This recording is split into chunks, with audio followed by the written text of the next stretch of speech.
Hi, we're recording. Good morning, Jenny. Morning, Lori. How are you today? Pretty good. Sun's shining out there. That helps. That does help. Okay, so today we are going to talk about the natal moon in Leo. And Yay! yeah, yay.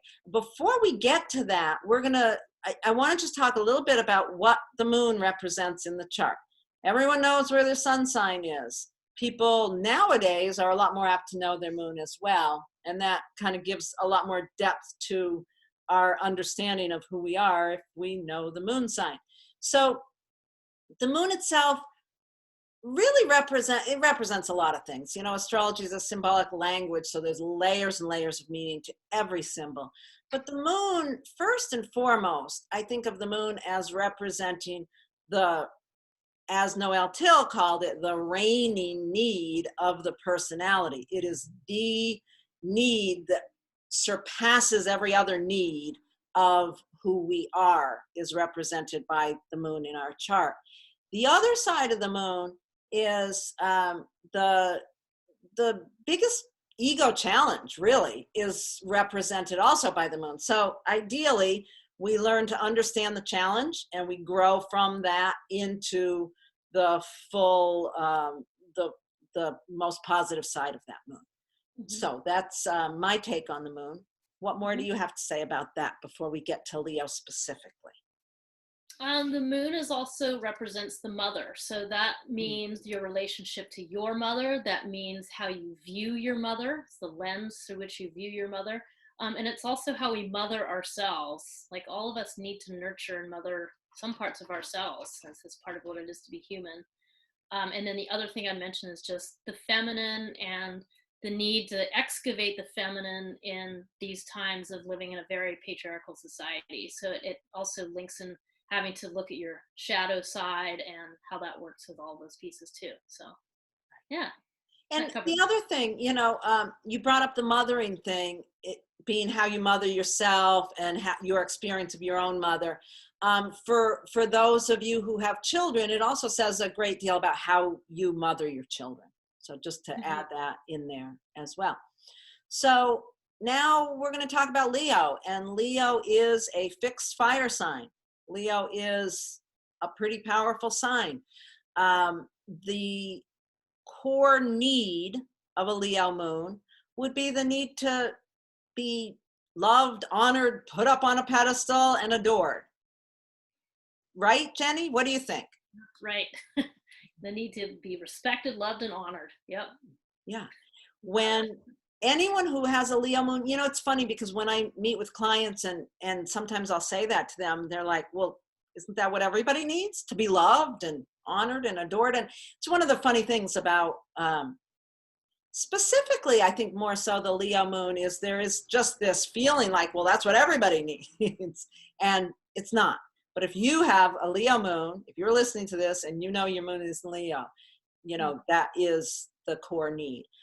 Mm-hmm. What would you say is the flip side of that, Jenny? What's the hard side of the Leo moon?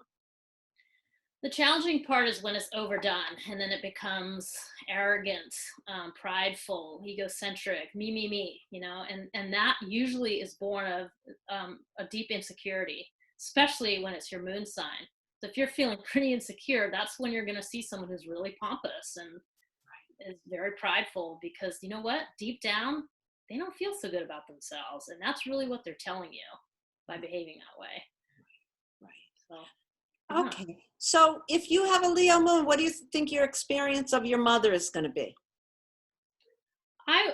In the best case, I would hope that you would witness your mother as being generous and playful with you and warm and really like that hearth fire that you gathered around as a child. And maybe she was really dramatic, and liked to perform and be really kind of out there, extroverted, joyful. I think that's the thing to really focus on with the Leo moon, if you've got one, is to really cultivate and develop that generosity and the playfulness. That's and the open-hearted warmth Mm-hmm. of Leo moon is very it's a beautiful thing to see. Yeah. So What else do you have to say about that Leo moon, Jenny? Anything else? Just I think a really good image to have in your head for understanding this is that big roaring fire in the living room, Mm, that you're gathering around this hearth fire that's like the center of the house. And that when you're able to, if you have a Leo moon and you're able to be that hearth fire for other people, that is like the highest way to honor yourself, so to speak. So it's not, when it's able to serve others, not be self-serving, it can just roar, this great roaring blaze. okay. In a positive way. So the thing to release is arrogance and the selfishness and arrogance, and too much self-interest. And the thing to cultivate is generosity and creativity and that hearth fire warmth. Yes. That pretty well covers it. Yeah. That pretty well covers it. So do you have a example that you want to talk about? Yeah, I mean, there's lots of people to choose from, but I settled on Oscar Wilde with his Leo moon. Oh, Um, that's a beautiful example. I think that he, well, through his writing, which is still very much alive today, that he just really kind of exudes that warmth, his writing.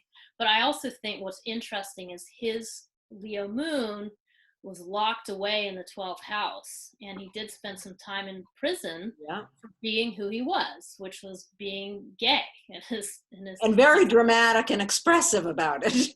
very dramatic and very expressive. So that, I mean, you could just simply say that. I will add in, just for food for thought, just that idea too, that his Leo moon had contacts with both the revolutionary out there planet of Uranus, but also Mercury, which is the writer, as well. So he was writing about these revolutionary ideas in essence through creativity and Wow. performing. So yeah, I think he's a great example of the Leo That's moon. beautiful. And I think, for those of you who are, don't really understand aspects, it's, the aspects between the planets are the conversations that these different parts of us have. And any planet that directly aspects the moon is going to color that expression of the moon.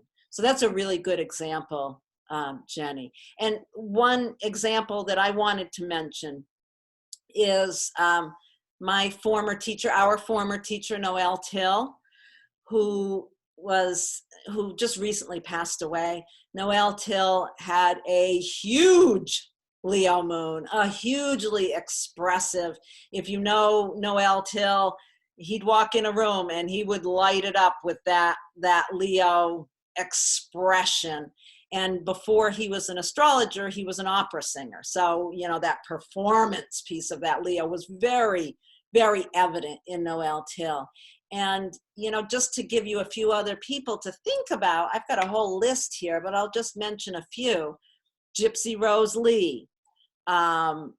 Let's see, Julia Roberts, Marlene Dietrich.